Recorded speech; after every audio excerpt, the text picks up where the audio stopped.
Hi class, it's Professor Hollis here, and I am just going to go over lesson 11 for you. Today, this is what you will end up with at the end of it, and what we're actually doing is creating a video inside of Photoshop. So to do that, you're going to need to see the timeline window, and that's going to be down here under Window and Timeline.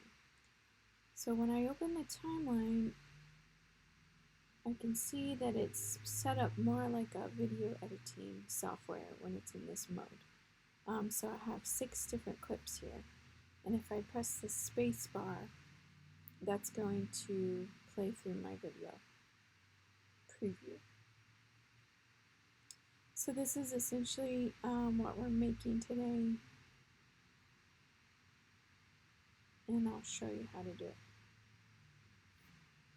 Okay, so I'm going to go ahead and close out of that, and then I'll open up a new file. So we're going to go File, New. And when you want to do a video, you're going to go over here to Film and Video. And then we are going to choose the second one over, 720p. All of this default stuff is fine. Our background's white, that's fine. So we'll go ahead and click Create. And this is your video background. So you're going to start by putting it in the motion mode, and that's just for working with video, it makes it a little bit easier.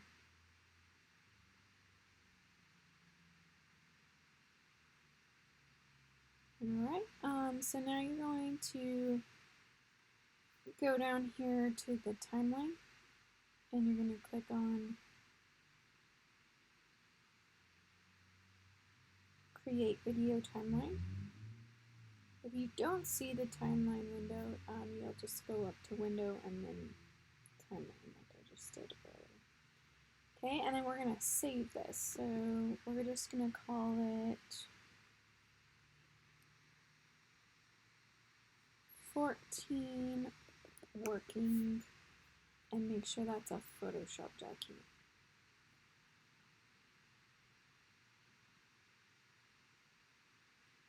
Okay, so our next step is to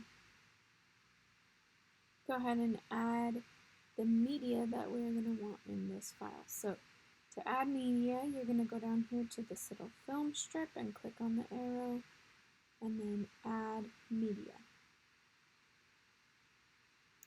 And you're going to find those files in the lesson folder. You're going to select 1 through 6. And they are different types of files. You can actually mix JPEGs and MOVs. You can use MP4s as well. So we're going to add those to our media. And when we add it here, it's going to import all of those to our timeline. Sorry, this is lesson 11, not 14. I don't know why I did 14. Okay, so on your timeline, you're going to see the red line is showing you which clip you're on, so where you're at on the timeline. And you can drag it back and forth. You can use this space bar to play. And then you also have the small mountains to big mountains. That's going to show you how far zoomed in your timeline is or zoomed out your timeline is. So we kind of want to like make it bigger so we can see like a preview clip. Okay, the next thing I'm going to do is delete layer 0 because we don't need that. That's just a white background layer. So we're going to trash that one.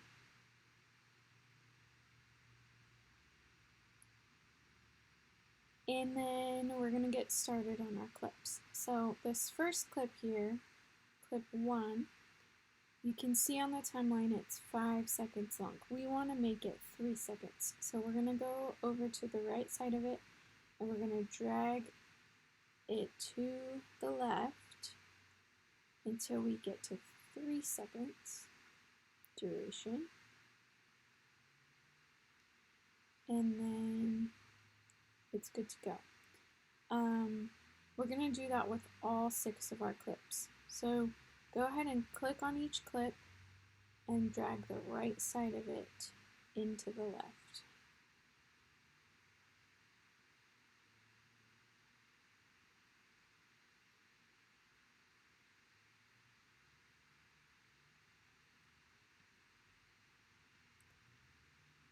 So I'm going to do that with clip number 3.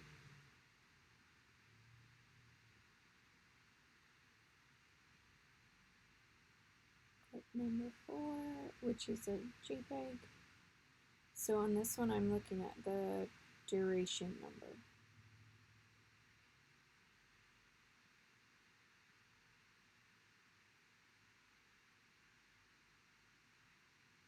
And the last one. Okay, so now I can zoom in a little bit more on my timeline so I can see which clip is which. Now we're going to make some modifications to each clip. Go ahead and click on clip 1 in your timeline. And right now this image is too far zoomed in, so we are going to click on this little play button in the top right corner of that clip, and we're going to change it to pan and zoom for a second. And then when you check this resize to fill canvas box, it's going to resize that image for you to where it fits the canvas. And then you can see the full image. Then after we've done that resize, we're actually going to turn the pan and zoom off, so no motion. And it will stay fit to the canvas. So that's just kind of like a shortcut way of getting it to the exact size you want. Next on this clip, we're going to add some text that scrolls across the top. So we're going to go over here to the film strip again, and we're going to click New Video Group. This video group is going to hold our text, and it's appearing on a new layer above the clips. So your text is going to be like a floating layer. So for our text, we're going to have it say beach day. And you want to go ahead and get your type tool, making sure you're on that video group 2 layer. You can just click anywhere, and you're going to type beach day, and then go ahead and highlight all that text, Control A or Command A on a Mac, and then you're going to change the text color to white. You want to make the text Myriad Pro regular, if you have that. If not, you can pick any sans serif font. And then you're going to make sure it's on justify left.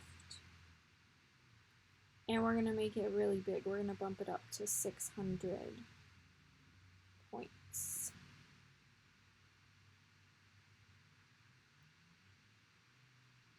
Okay.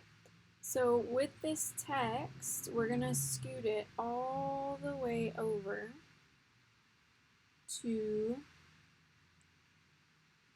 the right side of the screen. And then as the time goes on, we're going to have it scroll across to the left side of the screen. So once you get your text like you want, go ahead and click the check mark. And then on this layer over here, I'm just going to change the opacity of it to 25%. So it's a little more subtle. Okay, now we're ready to add our animation on this. So we're going to animate the text. So for animation, you're going to twirl open whatever video group you want to animate. And then you have these options for transform, opacity, style, and text wrap. Text work. So we're going to be putting a keyframe on transform, and then we're going to move the text to where we want it to end and put another keyframe. One thing that I forgot to do is go ahead and make the duration of the text 3 seconds, just like the clip. We need it to do that. Okay. So to make a keyframe, you're going to click on this little stopwatch, and it puts a yellow diamond on here. And so that is going to be our starting point for the text. We want it to start right where it is right now. Then we are going to move the scrubber down to the end of the clip. And we're going to move the text to where we want it at the end. So get your move tool and hold down the shift key while you're doing this and scoot it all the way over to the left.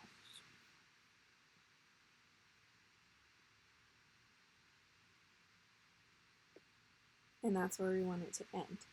So over that period of time of 3 seconds, it's going to animate from one side of the screen to the other. So now you can try it with your scrubber and make sure it goes back and forth.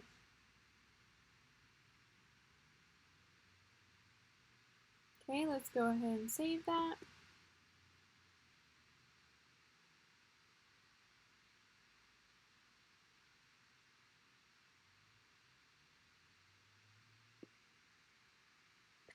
Alright, so we're going to move on to our next clip. You can actually twirl video group 2 back closed again. We're not actually going to do anything else with that.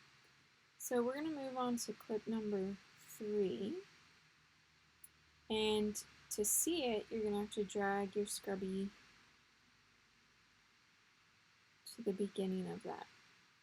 So with this clip, we're going to put an adjustment layer on it to make it like a sepia tone. So if you go over to your adjustments panel, we should be on layer 3, and we're going to click black and white. So notice it just applies to this layer with a clipping mask. And we are going to check the tint box. And what that does is it allows you to have a shade of monochromatic tint to it. So you can do different presets for black and white. There's lots of different ones, but we're going to set our red value up to 84 and our yellow value up to 106.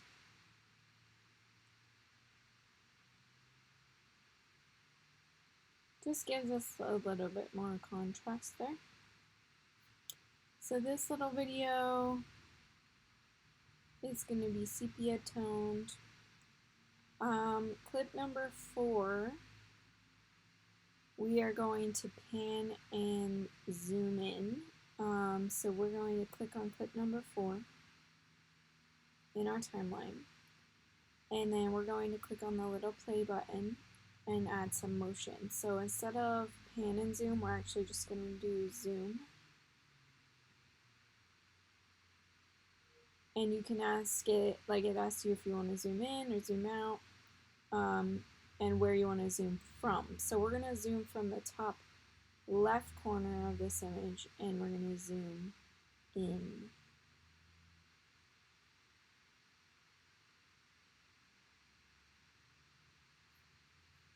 Okay, and then we can click off of that into this gray area, and it will go ahead and apply that, and you'll see it zoom in. It's actually zooming into the top right corner, or top left. Okay, so it's not very extreme. So if you want to emphasize it, you can click on this twirly arrow on the actual clip, and it will show you what the keyframe settings are at by default. And so to make it a bit more extreme, I'm going to scrub over to the ending keyframe and click on it. So that's what it looks like when it's selected. And then I'm going to do Control T or Command T, which is my free transform. And make sure that your chain is on right here, and then you're going to make it bigger down and to the right so that when it zooms in, it's going to get to this point instead of where it was. So click the check mark on that and then try it. So you can make it zoom more extreme by changing the size of the ending photo. Okay? Now we're ready to do clip number 5. So go ahead and adjust to the beginning of that one. And you can twirl clip number 4 closed. I'm going to go ahead and save. When you're working with video, it's a good idea to save it frequently so that if your computer freaks out and crashes because it's too much RAM, that you actually have it saved. So now I'm going to click on clip number 5, and I'm going to start by just moving this image all the way up, and I'm going to hold down Shift while I do that so I don't get off center. So it's going to start here, and then I'm going to have it pan upwards, but I'm going to do it with an animation. So I'm going to just twirl open video group 1 again. And my starting position is right where it's at now, so I'm going to do a keyframe there. Make sure my scrubby's on there. Then I'm going to move the scrubby to the end of the clip, and I'm going to hold down Shift while I drag the image down so that it stays on its vertical line. And then I'm going to stop it at the top of the image. And so that creates an animation from the bottom all the way to the top. So it's like a pan up, basically. Okay, I'm going to save that. And then this last image, clip number 6, we're going to click the little play button, and we're going to add a pan and zoom to it. Except this time we're going to tell it to zoom out. And you can move your scrubby over to see where you're at. So this pan and zoom out is just going to stay at its default setting, and that's fine. So as you scrub, it's just kind of doing like a little bit of motion. Alright, so go ahead and save. And you can go back to the beginning of your timeline and let it play and see how it looks.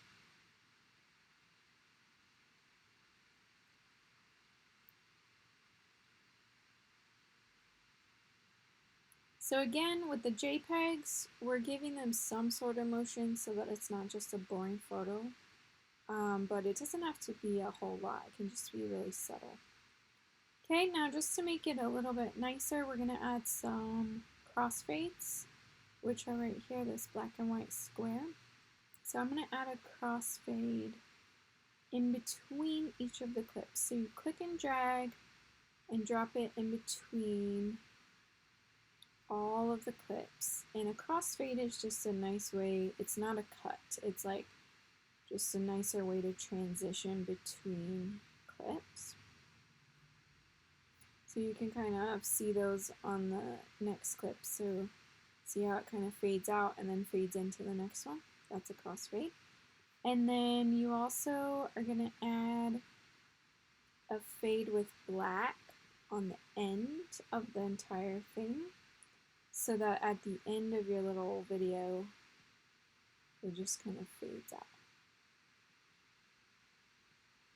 Gives it a nice touch. The only other thing we're going to do is some audio. So you have an audio track already on your timeline. So we just need to add the audio to that. And there was some audio that they gave us. So we're going to click on the little music notes and go to add audio. And we're going to add this beach song.mp3. And notice how long it is. We don't actually need it to be that long, because what's going to happen is it's going to fade to black and then you're just going to keep hearing music for a long time. So we're going to actually just cut this right here.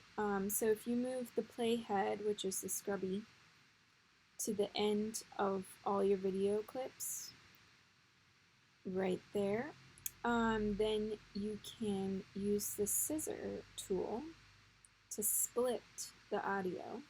So make sure that you're on the audio, click on the audio, and then split it. And it will split the song in half, and then you can just delete the second half. That way it trims it up nice. And then you can also add fades onto the audio. So if you click on the little play button next to the audio, or on top of the audio, you have volume, fade in, and fade out. So we're just going to fade the music in for 0.25 seconds, and then we're going to fade the music out for half a second.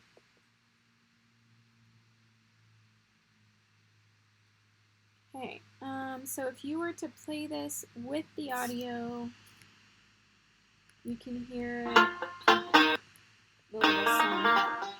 But then when you get to these video clips, they also have audio, which we don't need.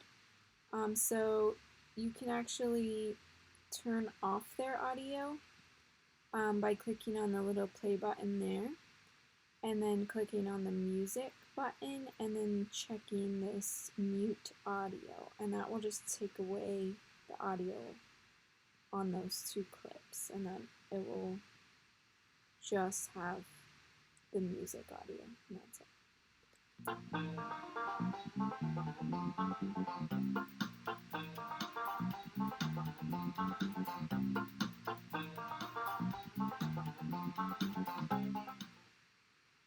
Okay, so go ahead and save the PSD, and then I'm going to show you how to export it. So if you're having trouble viewing like the transitions and things, you can render the video.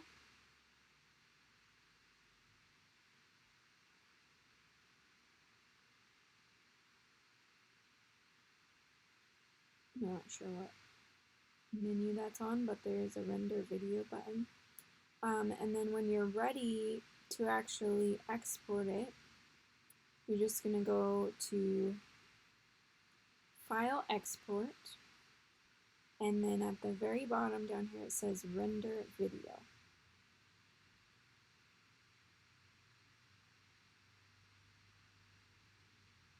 And it's going to ask you, like, where do you want to save it? What do you want to call it? I need to change the name of mine to 11.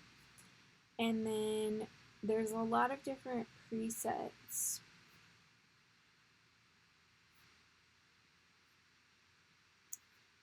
Over here, preset high quality. I'm going to click on that, and we're going to choose YouTube 720p 29.97 frames per second.